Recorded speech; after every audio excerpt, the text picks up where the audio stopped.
प्रभु भगवान की जय। ये अनगार धर्मामृत आचार्य जो वाणी हमें प्राप्त हुई परंपरा से, और आचार्यों को परंपरा से प्राप्त हुई अपने गणधरों से, और गणधरों को हुई अपने तीर्थंकरों से, अरहंतों से, और अरहंतों को तो केवल ज्ञान होने पर स्वाभाविक जो उनके केवल ज्ञान में आया उनके लिए कोई ज़रूरत नहीं होती है किसी के और ज्ञान की। जैसे आकाश स्वयं अपने आप में प्रतिष्ठित है, उसको आधार की जरूरत नहीं होती है, उसी प्रकार तीर्थंकरों को अपने ज्ञान के लिए दूसरे ज्ञान की जरूरत नहीं होती है। और यहाँ पर उस वाणी को जो आती गई आती गई आती गई, कितनी श्रुत था, हमारा अपार श्रुत था। जब यहां इस भारत देश में हमारे आचार्यों के ग्रंथ एक से बढ़ के एक, जितने वैज्ञानिक शोध हैं ये सब हमारे जैन धर्म की नकल है, उसी में से लेकर के उन्होंने अपना लिखा हुआ है। चाहे वो अणु बम और परमाणु बम हो, चाहे वो बिजली पैदा करने के सूत्र हों, और चाहे तुम्हारे आकाश में उड़ने के सूत्र हों, ये सब जैन दर्शन की देन है। क्योंकि तत्वार्थ सूत्र जैसे ग्रंथ में लिखा है कि स्निग्ध रूक्षत्वाद बंधा, स्निग्ध और रूक्ष मिलकर के बंद होता है, उसी से विद्युत पैदा होती है। माने माइनस प्लस या धन और ऋण मिलकर के क्या होता है, धारा बहती है। ऐसे राग और द्वेष मिलकर के सारी क्रियाएं हो जाती हैं। तो ये क्रियाएं सारे सूत्र के रूप में, जैसे हमारे समंत भद्र स्वामी ने एक ग्रंथ लिखा गंध महाहस्ति भाष्य करके, ऐसा एक महान ग्रंथ जो आजकल पता नहीं कहाँ है। उसमें सारे पक्षियों के, वैज्ञानिकों के, पूरे मनुष्यों के चिन्ह आदि जितने रहस्य थे, वो गंध हस्ति महाभाष्य करके ग्रंथ था। वो गायब है, विलुप्त है। आपको मालूम हो हे जैनियों, हमारे ग्रंथों की होली जलाई गई 6-6 महीने तक। जब 12,000 मुनिराज जब एक साथ से धरती पर विचरण करते थे, आज तो 1200 हैं कुल। उस समय 40 लाख जब जैनी, यहां 40 करोड़ जैनी जब इस दुनिया में रहता था, उस समय की बात कर रहा हूं, ज्यादा नहीं, 2-2.5 हजार वर्ष पहले की बात कर रहा हूं। उस समय क्या स्थिति थी आप देखिए। तो लोगों को ईर्षा हुई, ईर्षा हुई तो उन्होंने हमारे होलियों को जलाया। कैसी, अभी होली आने वाली, ग्रंथों की होली जलाई। किसका अस्तित्व मिटाना है, लेकिन वो मिटा नहीं सके, अभी भी वो जीवित है। हमारे मंदिरों को बरसों तोड़ा, तोड़ते गए, रातों रात बदला, और बदल करके कोई ने कुछ रख दिया, कोई ने अपने भगवान रख दिए, कोई ने उसने रख दिए। और यही परिणाम है कि आज जितने हमारे शाश्वत तीर्थ थे वो धीरे धीरे गायब हो रहे हैं। क्यों? कारण क्या बना? कारण ये बना कि हम हिंसा का रूप नहीं ले सके, हम अहिंसा का रूप आज भी लेकर के चल रहे, आगे भी चलते रहे। इसलिए भगवान पहले कह के गए, इस पंचम काल में अंत में क्या होगा, ये धर्म ही विलुप्त हो जाएगा। क्योंकि यहाँ पर कुटिल बुद्धि वाले, हिंसक प्रवृत्ति वाले, मांसाहारी लोग, दुराचरण करने वाले, आतंक फैलाने वालों का बाहुल्य हो जाएगा। फिर भी ये धर्म अभी 17,000 वर्ष तक चलेगा। भले किसी रूप में चले, विदेश में चले, देश में चले, कहीं पर भी चले, तो उस बात को लेकर के वही वाणी जो हमारे सामने आई है, कितनी थी वो वाणी, उसके लिए मैं एक उदाहरण दे देता हूं। महाराज लोग, सब लोग सुनिए, हमेशा काम आएगा कि हमारे पास आज श्रुत कितना बचा है, ये हम आपको बताना चाहेंगे। एक फैक्ट्री है, उस फैक्ट्री से क्या होता है कि एक बर्फ की सिल्ली बनी। बर्फ की सिल्ली जब बनती है तो उस बर्फ की सिल्ली के कारण से आपको मालूम हो कि वह आई फैक्ट्री से, और निकलने के बाद में वह बर्फ की सिल्ली ठेला पर रख दी और धूप में से वह लेके चले आ रहे। तो वो बर्फ पिघलते पिघलते पिघलते पिघलते पिघलते, और यदि तुम्हारे मेरठ से या दिल्ली से वो सिल्ली यहां तक आई है तो क्या होगा? पिघल जाएगी, थोड़ी सी बचेगी। अब मान लो वह पूरी पिघल करके थोड़ा पानी, एक अंजुली भर पानी बचा, उस अंजुली भर पानी को तुमने लिया और एक दूसरे को दिया। देते देते वो पानी भी समाप्त हो गया। अब सिर्फ हाथ गीले रह गए। अब इस हाथ से तुम्हारी गर्मी को शांत करने के लिए, तुम्हारे उस मैल को धोने के लिए अब दिया, तो ये हाथ भी गंदे हो गए। बस इसी प्रकार से भगवान के मुख से निकली हुई यह जिनवाणी एक फैक्ट्री से निकली हुई बर्फ की सिल्ली के समान थी। वो गणधर तक आई तो थोड़ी घुल गई, पिघल गई। फिर उसके बाद में वह आचार्यों तक आई तो और पिघल गई। और ये 2000 वर्ष 2500 वर्ष होते होते होते होते बस थोड़ी सी बची थी, अंजलि भर बची थी, चुल्लू भर जिसको कहते, उतनी भी बची। एक दूसरे को देते देते देते देते देते इस पंचम काल के इस 20वीं सदी तक आते आते आते आते सब समाप्त हो गया। थोड़ा सा हाथ गीले जैसे रह गए हैं, अर्थात थोड़ा सा ये स्रोत बचा है। इस थोड़े से स्रोत में अब एक दूसरे को देने जा रहे हैं, उनके हाथ गीले करने जा रहे हैं। तो जो हाथ सामने वाले के गंदे से, तो ये जिनवाणी भी गंदी दिखने लगी। जिनवाणी तो निर्मल थी, लेकिन लेने वाले के हाथ गंदे थे, इसलिए वह जिनवाणी भी गंदी दिखने लगी, क्योंकि तुम्हारे हाथ अभी गंदे थे। इसलिए इसमें कसूर जिनवाणी का नहीं, किसका है? दोष किसका है? उस जिसके हाथ गंदे हैं। जिसका मन गंदा हो तो उसके लिए जिनवाणी दो तो उसके लिए गंदी ही दिखती है। जिसका मन गंदा हो, जिसके अंदर विकार हो, तो उनके अंदर इन दिगंबर साधुओं के प्रति भी विकार ही दिखता है। बंधुओं ध्यान रखना, निर्विकारता वीतरागता नहीं झलकती है। ऐसे मुनिराज जो अपनी इस जिनवाणी को लेते लेते आगे बढ़ते बढ़ते बढ़ते जब मुनियों का अभाव हो गया तो पंडितों ने इस जिनवाणी को लिखना चालू कर दिया। और जब भट्टारक और पंडित जी लिखने लगे तो आगम थोड़ा थोड़ा सदोष होना चालू हो गया। राग का पुट आने लगा, स्वार्थ का पुट आने लगा, नए बात का अभाव होने लगा, स्याद बात का अभाव होने लगा। और वो धीरे धीरे धीरे धीरे करते करते करते ऐसी स्थिति बन गई कि आज हमारे सामने जो ये आगम है, ये आगम पूर्णता निर्विकार नहीं रह गया। पंथवाद में, संतवाद में, ग्रंथवाद में उलझ करके रह गया।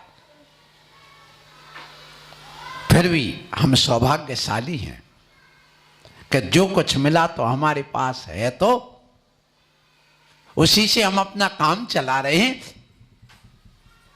और जितने प्राचीन ग्रंथ लिपिबद्ध हमारे मिलते उतने कहीं नहीं मिलते। आज भी मुनिराज हैं, आज भी ग्रंथ हैं। तो मुनि राजों की भी होली जलाई गई। इन मंदिरों को भी तोड़ा गया। 5 लाख मंदिर जैनियों के तोड़े हैं। बंधु को ध्यान रखना, कब? जब यहां पर मुस्लिम भी नहीं आए थे तब। जब मुस्लिम यहां नहीं आए थे तब तोड़े गए।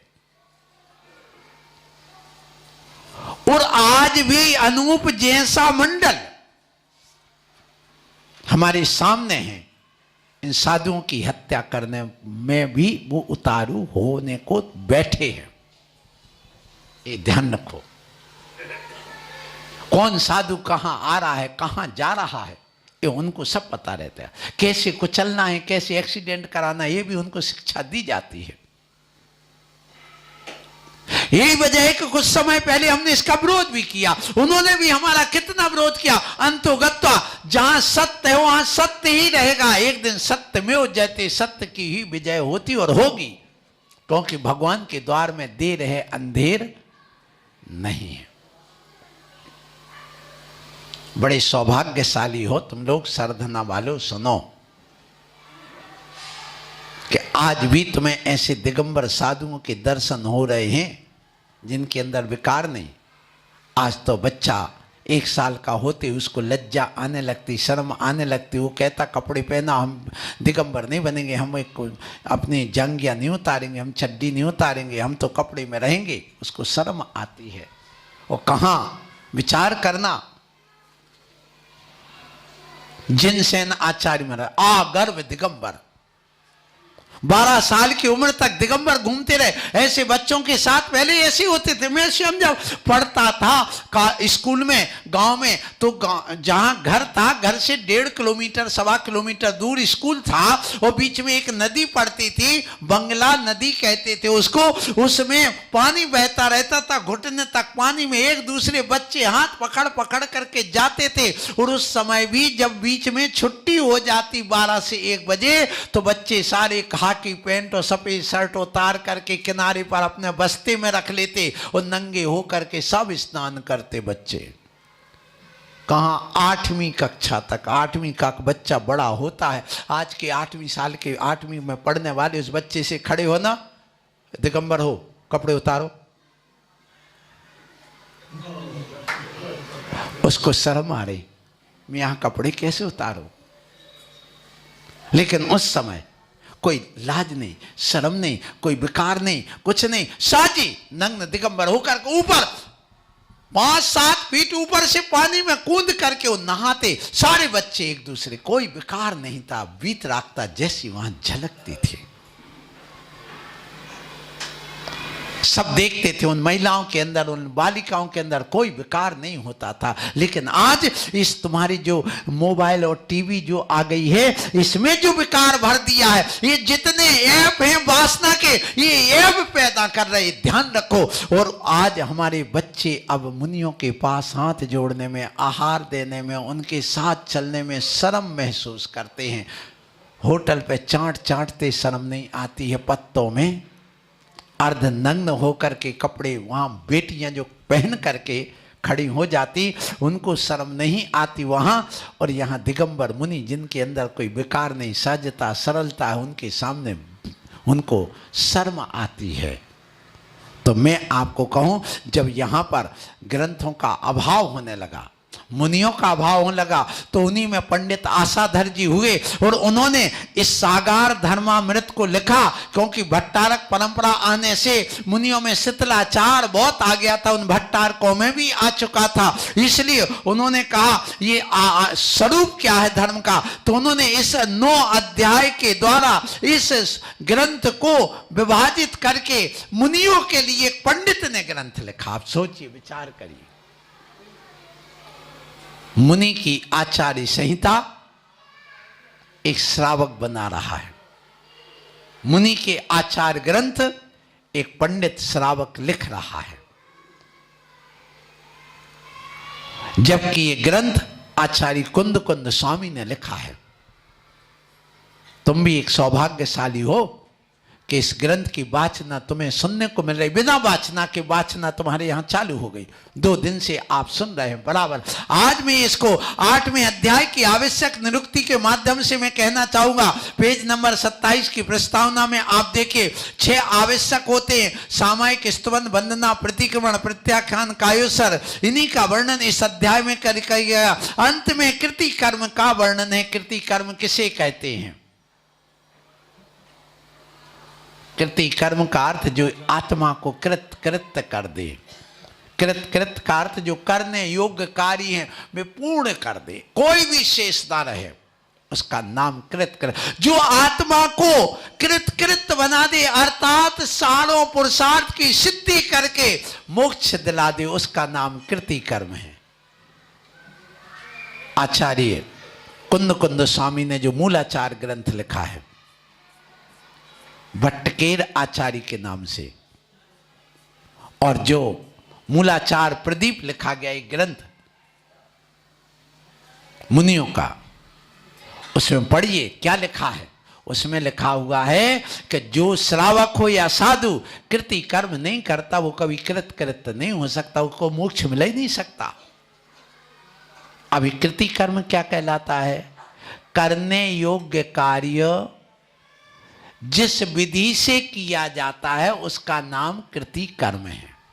करने योग्य कार्य को आवश्यक कार्य कहते हैं। वो आवश्यक कार्य श्रावक के भी 6 हैं और साधु के भी 6 हैं। श्रावक के 6 कौन से आवश्यक कार्य? देव पूजा, गुरुपास्ति, स्वाध्याय, संयमस, तपः, दानम चेति गृहस्थाणाम षट्कर्माणि दिने दिने प्रतिदिन करो। 6 आवश्यक। क्यों करना? एक कृति कर्म है, कृत होने के लिए, इसलिए करना। आप स्नान करते रोज की नहीं? एक दिन स्नान नहीं करो तो शरीर से बदबू, चर्म रोग चालू। एक दिन मुख को साफ नहीं करो तो मंजन करते ना, सुबह से मंजन ना करो तो मुंह में बदबू, दांतों में से मसूड़ी से खून आ गया, दांत हिल जाएंगे, दांत दर्द करने लगेंगे, तो इसलिए जरूरी है उसको धोना। 2 क्रियाएं हो गई। फिर स्नान करके आप ये बताओ, कपड़े धोते कि नहीं जो गीले हो जाते, अपने पहनते हो जो, और एक दिन यदि कपड़े रखे रहने दो गीले, पर दूसरे दिन क्या होगा? बदबू आएगी, सड़ान पैदा हो जाएगी, जीभ किल बनाने लगेगी, जीभ पड़ जाएंगे उसमें। इसलिए वो भी तो 3 क्रियाएं आपने कर ली। अब भोजन बनाते हो, रोज बनाते हो कि सप्ताह में 1 दिन बनाते हो? स्नान सप्ताह में 1 दिन करते हो, मंजन सप्ताह में 1 दिन, कपड़े 1 दिन धोते हो, क्या रोज धोते हो? दिने दिने प्रतिदिन। तो आप कपड़े भी रोज धोते, भोजन भी प्रतिदिन बनाते, और भोजन बना के जो भोजन करते हो तो वो बर्तन कब मांजते हो? अब तो डिस्पोजल का जमाना है महाराज, यूज एंड थ्रो, उपयोग करो और छोड़ो। ये शिक्षा नहीं यहां पर। ये कहा गया उसकी सफाई करिए, तो वो भी रोज करते हो। फिर झाड़ू पोंछा कब करते हो? यदि कमरा तुम्हारा बंद भी है तो आप रोज उसको साफ करते हो। बंद कमरे में भी धूल जम जाती है। आप देखना, 4 दिन के लिए 6 दिन के लिए घर छोड़ करके चले जाओ, ताला लगा के पूरा पैक करके आओगे तो आपको धूल मिलेगी दीवार पर, जमीन पर। तो ये जो 6 क्रियाएं जैसे तुम प्रतिदिन करते हो, घर को चमकाने के लिए, घर को स्वच्छ बनाने के लिए, अपने शरीर को स्वच्छ बनाने के लिए, मुख को स्वस्थ बनाने के लिए, इसी प्रकार से बंधुओं यदि तुम अपनी आत्मा को और मन को पवित्र बनाए रखना चाहते हो तो 6 आवश्यक प्रतिदिन करिए। इसलिए कहा दिने दिने प्रतिदिन करो। वो क्रियाएं साधु भी करते हैं। साधु की क्रिया क्या है? सामयिक। सुबह से उठ करके प्रतिदिन क्या करेंगे? सामयिक। समता का नाम सामयिक है। आवर्त करके सामयिक करिए। एक सामयिक 40 लिखा है, आप लोग जरूर पढ़ना, उसको जरूर सुनिए। अभी तक सामयिक 40 तुमने कभी नहीं सुना होगा। पद्म प्रभु 40 सुन लिया होगा, चंदा प्रभु, आदिनाथ सब 40 सुने होंगे, लेकिन सामयिक 40 अपनी आत्मा का 40 पढ़ो, सुनो। यूट्यूब पे पड़ा हुआ है निर्भय वाणी पर, सुन लेना, जरूर सुनना एक बार। जिसको सामयिक करना नहीं आता बस उसी को सुन ले, 20 मिनट का है, उसको सुनेगा, उसको वही अपने आत्मा की अनुभूति होने लग जाएगी, पर द्रव्य से उसकी दृष्टि हट जाएगी। जरा सुनिए। तो कहा गया कि देखो सामयिक करिए। मुनि महाराज की तो 24 घंटे सामयिक है। सामयिक चारित्र है मुनि का। सामयिक चारित्र 24 घंटे, समता शांति, समता शांति, अर्घावतारण 80 प्रहारण में सदा समता धरण। चाहे कोई गाली दे दे, तलवार मार दे, सिगड़ी जला दे, नाक काट दे, हाथ पैर काट दे, तो भी समता। इसी का नाम सामयिक है। इसी का नाम सामयिक चारित्र है, जो मुनि के हमेशा रहता है। और श्रावक उस समता को लाने के लिए दिन में 3 बार बैठ करके आधा पौन घंटे 1 घंटे बैठ करके साधना करता है। वो सामयिक व्रत कहलाता है, सामयिक प्रतिमा कहलाती है। तो वो करते। फिर स्तुवन, भगवान की स्तुति। स्तुति और वंदना में अंतर है। स्तवन 24 तीर्थंकर का किया जाता है और वंदना किसी एक भगवान के सामने की जाती है। और फिर इसके बाद में सुनिए, आपको भी कहा गया पहले आए आप दर्शन करिए, पहले एक तीर्थंकर के सामने खड़े होकर के, 24 तीर्थंकर को नहीं, एक तीर्थंकर की प्रतिमा के सामने खड़े होकर नमन करिए, बैठ करके उठ करके करिए, फिर प्रतिक्रमण करिए, उसमें भी कृति कर्म करिए, फिर प्रत्याख्यान करिए, उसमें भी कृति कर्म करिए, और कायोसर करिए तो उसमें भी कृति कर्म करिए। ये कृति कर्म क्या है सुन लो। आप लोग पूजा करते हो, करते ना सब लोग? महाराज इतनी बड़ी पूजा क्यों बना दी? कृति कर्म पूरा करने के लिए। ओम जय जय जय, नमोस्तु नमोस्तु नमोस्तु कितने बार? जय जय जय कितने बार? फिर जब ओम जय जय किया, इसलिए कि भगवान तुम्हारे तीनों लोकों में जय जयकार होती है। मैं कहीं भी रहूं मेरे मुख से आपकी ही जय निकले। नमोस्तु नमोस्तु नमोस्तु, तो कैसे? ऐसे ऐसे घुमा करके, इसको आवर्त बोलते हैं। क्या बोलते हैं? 3 बार ऐसे हाथ मुखलीकृत करके मुक्ति सुक्ता मुद्रा बना करके बैठ करके योग मुद्रा के द्वारा आप इसको नमस्कार करते हैं। तो देखिए, ये 3 आवर्त घुमाना, 3 बार अंजलि पुट को घुमाना, ये आवर्त कहलाता। और इस अंजलि पुट को माथे पर ले जाके माथे को झुकाना शिरोन्नति कहलाती है। और पर बैठ करके माथा जमीन पर टिका देना सो अवन्नति कहलाती है। इसी का नाम कृति कर्म है। और इसके साथ में फिर नमो अरिहंताणम, नमो सिद्धाणम, नमो आयरियाणम, नमो वज्राणम, नमो लोहि सपिसावणम, चत्तारी मंगलम, अरहंत मंगलम, सिद्ध मंगलम, साहु मंगलम, केवली पणत्तो धम्मो मंगलम। चत्तारी लोगोत्तमा, अरहंता लोगोत्तमा, सिद्धा लोगोत्तमा, साहु लोगोत्तमा, केवली पणत्तो धम्मो लोगोत्तमो। चत्तारी शरणम पव्वज्जामि, अरहंते शरणम पव्वज्जामि, सिद्धे शरणम पव्वज्जामि, साहु शरणम पव्वज्जामि, केवली पणत्तम धम्मम शरणम पव्वज्जामि। 28 दीपदो समुद्रे सुपर्णस्कुंजावरंताणम वहंताणम पज्जुवासम करिमी ताव कालम पाव कमम दुच्चरियम वो सनामी। ये एक कृति कर्म है। यही वजह है कि जब पूजा करते हो तो ये पूरा नमोकार मंत्र पढ़ते हैं, चत्तारी मंगलम पुष्पाम जलिम छिपामी। ये कृति कर्म है। उस कृति कर्म के लिए सारी बातें जोड़ी गई हैं कि तुम कृत होना चाहते हो, श्रावक पर्याय को धन्य करना चाहते, मुनि अपने मुनि पर्याय को धन्य करना चाहते, मुनि से मोक्ष जानना चाहते हैं, तो फिर आप कृति कर्म करिए। इन कृति कर्म का नाम यहाँ पर इन 6 आवश्यकों में कृति कर्म बताया गया। 12 आवर्त, 4 श्रोन्नति और 2 अवनति एक कृति कर्म में पूरी होती हैं। आवर्त कितने? 12। एक दिशा में 3 तो 4 दिशाओं में 12। एक दिशा में 1 बार श्रोन्नति तो 4 दिशाओं में 4 बार श्रोन्नति।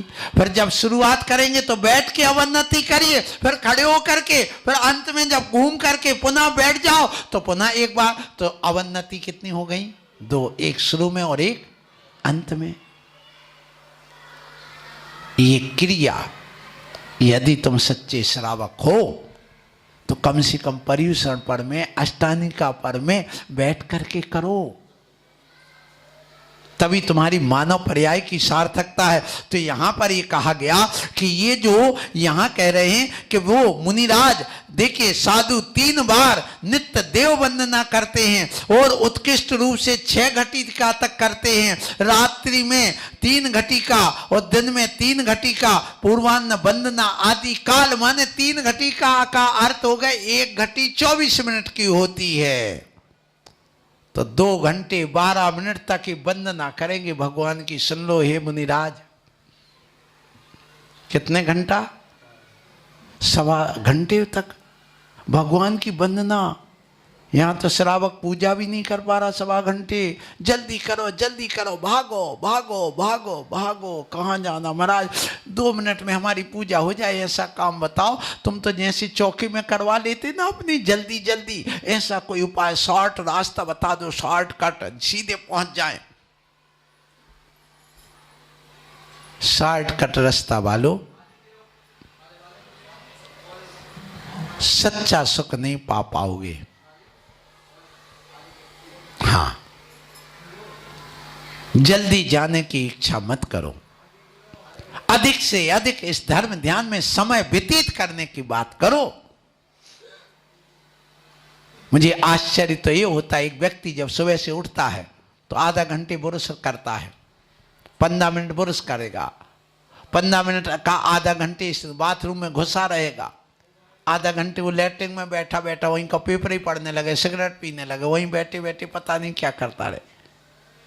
वहां से निकलेगा, एक डिब्बे से निकला, दूसरे डिब्बे में घर चला गया, घंटों बाथरूम में स्नान कर रहा है, बैठा है। वो वहां से निकला, ड्रेसिंग टेबल के सामने आधा घंटे खड़ा, उसके लिए वहां समय की चिंता नहीं है। और यहाँ महाराज जल्दी करो, महाराज जल्दी करो, प्रवचन का समय होगा, अब तो हो गया। कितनी देर तक प्रवचन करोगे आप? ध्यान रखो, सम्यक दृष्टि को घर जेल लगती है और मिथ्या दृष्टि को मंदिर जेल लगती है। क्या कहा? सम्यक दृष्टि को घर जेल लगती है और मिथ्या दृष्टि को मंदिर जेल लगती है। सम्यक दृष्टि को पत्नी जब छूने जाती है तो उसके लिए आग लगती है, और जब वह मंदिर में प्रतिमा छूने के लिए मिथ्या दृष्टि जाता तो उसको आग लगती है। कहां फंस गए? क्या रखा है इसमें? कुतर्क करता है।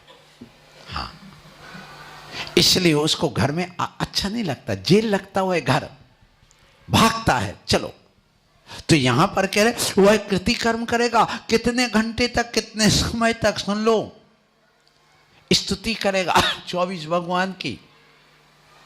इसको पढ़ने के बाद मैं देखता हूं आचार्य विद्यासागर जी महाराज 2 घंटे तक लगातार सामायिक करते हैं। कितने घंटे? 2 घंटे। दुनिया का राष्ट्रपति भी आ जाए, प्रधानमंत्री जी भी आ जाए तो बैठा है, बैठा रहने, भागना तो भाग जा, लेकिन मैं अपनी सामायिक नहीं छोड़ूंगा। इसी से उनका पुण्य इकट्ठा हुआ है। सुन लो, इसी से कारण से उनके पास दुनिया दौड़ रही, मंत्र तंत्र के लिए नहीं। मंत्र तंत्र तो उनको करना पड़ता है जिनकी साधना में कमी होती है। दिगंबर साधु मंत्र तंत्र की सिद्धि के लिए साधना नहीं करता, जो आत्मा की सिद्धि करने लग जाता है उसके लिए मंत्र तंत्र स्वयं सिद्ध हो जाते हैं और उनका नाम ही मंत्र हो जाता है और उनका आशीर्वाद ही यंत्र हो जाता है। क्या कह रहा हूं? आप मंत्र में पढ़ते क्या हो? बोलो। ओम ह्रीम श्री शांतिनाथ जिनेन्द्राय नमः, ओम ह्रीम श्री मुनि सुब्रतनाथ जिनेन्द्राय नमः, ओम ह्रीम नमो अरिहंताणम, नमो आयरियाणम। तो आचार्य तो बोला ना। जब आचार्य सामने बैठे हों और उनका नाम ले लेते हैं तो ध्यान रखना, जिन आचार्यों का, जिन मुनियों की साधना जब उत्कृष्ट हो जाती है तो उनका नाम ही मंत्र हो जाता है। इसलिए ओम ह्रीम नमो आयरियाणम, ओम ह्रीम नमो विद्यासागरम, ओम ह्रीम अभिनंदन सागरम। बस हो गया मंत्र। आपको और करने की जरूरत नहीं है। इसलिए हमारे दिगंबर मुनि यहां वहां की बात नहीं करते, मिथ्यात्व में नहीं फंसते। और आज के लोग सब मिथ्यात्व में फंसे, और साधु भी यदि उसी मिथ्यात्व में फंसा दे तो उसकी दशा क्या होगी? लोभी गुरु लालची चेला नरकों में हो ठेलम ठेला। बुंदेलखंड में कहावत है, हे जैनियों,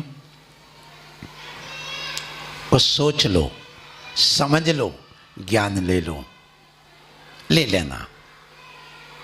एक ज्ञान तुम करोड़ों रुपए खर्च करोगे तो नहीं मिलेगा।